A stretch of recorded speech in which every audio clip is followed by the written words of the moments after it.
ಆ ಹೋಟೆಲ್ ಹೇಗಿತ್ತಪ್ಪ ಅಂದರೆ ಜಗಲಿನ ಮೇಲೆ ತೆಂಗಿನಗರ ಕಟ್ಟಿದ ಕತ್ತಲು ತುಂಬದ ನೆರಕೆಯಾಗಿತ್ತು. ಅಲ್ಲಿ ಒಣಗಳ ಸಾಮ್ರಾಜ್ಯವಿತ್ತು.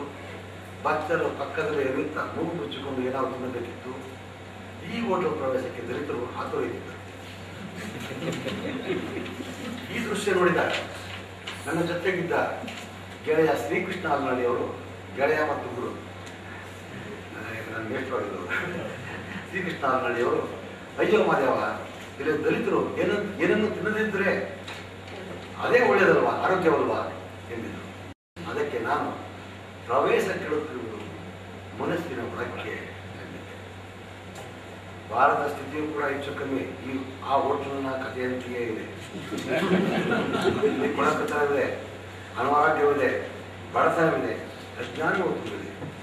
ಜೊತೆಗೆ ಸಾಲದೆಂಬಂತೆ ಭಾರತದ ಮೇಲೆ ದಾಳಿ ಮಾಡಿ ಸಂಪತ್ತು ದೋಚಿಕೊಂಡು ಹೋಗುತ್ತಿದ್ದ ದಾಳಿಕೋರರು ಆ ಕಾಲಮಾನದಲ್ಲಿ ಏನಾದರೂ ಹೆಚ್ಚು ಕಮ್ಮಿ ಮಾಡಿ ಹುಟ್ಟಿದ ಸಂತಾನವೇನೋ ಎಂಬಂತೆ ಸೆಚ್ ರಿಯಲ್ ಎಸ್ಟೇಟ್ ಹೆಸರಲ್ಲಿ ಭೂಮಿಯ ಒಳಮೈಯನ್ನು ಮತ್ತು ಗಣಿಗಾರಿಕೆ ಹೆಸರಲ್ಲಿ ಭೂಮಿಯ ಒಳಮೈಯನ್ನು ದೋಚುವುದು ಹೆಚ್ಚುತ್ತಿದೆ.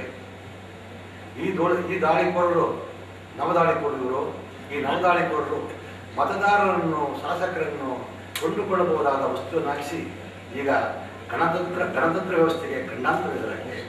ಇಂಥ ಭೀಕರ ಪರಿಸ್ಥಿತಿಯಲ್ಲಿ ನಾನು ಕೊನೆಯದಾಗಿ ಇಷ್ಟಿದ್ದು ಹೀಗಿದ್ದು ಭಾರತವು ಸ್ವಾತಂತ್ರ್ಯ ಪಡೆದ ನಂತರ ರಾಜ್ಯ ಆಳ್ವಿಕೆ ಕೊನೆಗೊಳಿಸಿದ್ದನ್ನು ಕೂಡ ವಯಸ್ಕರ ಮತದಾನ ಬಂದದ್ದು ಕೂಡ ತನ್ನ ಮಿತಿಗಳೊಡನೆ ಶಿಕ್ಷಣವನ್ನು ಸರ್ವರಿಗೂ ಮುಕ್ತಗೊಳಿಸಿದ್ದು ಕೂಡ ಭೂ ಸುಧಾರಣೆ, ಮೀಸಲಾತಿ ಇತ್ಯಾದಿ ಸಂಭವಿಸಿರುವುದು ಸಾಮಾನ್ಯ ಸಂಗತಿಗಳೇನೂ ಅಲ್ಲ.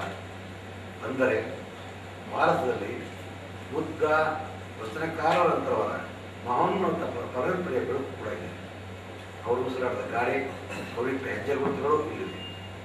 ಆ ಹೆಜ್ಜೆಗಳನ್ನು ಗುರುತಿಸಿ ನಾವು ಹೆಜ್ಜೆ ಇಟ್ಟರೆ ಆ ಹವಾದಲ್ಲಿ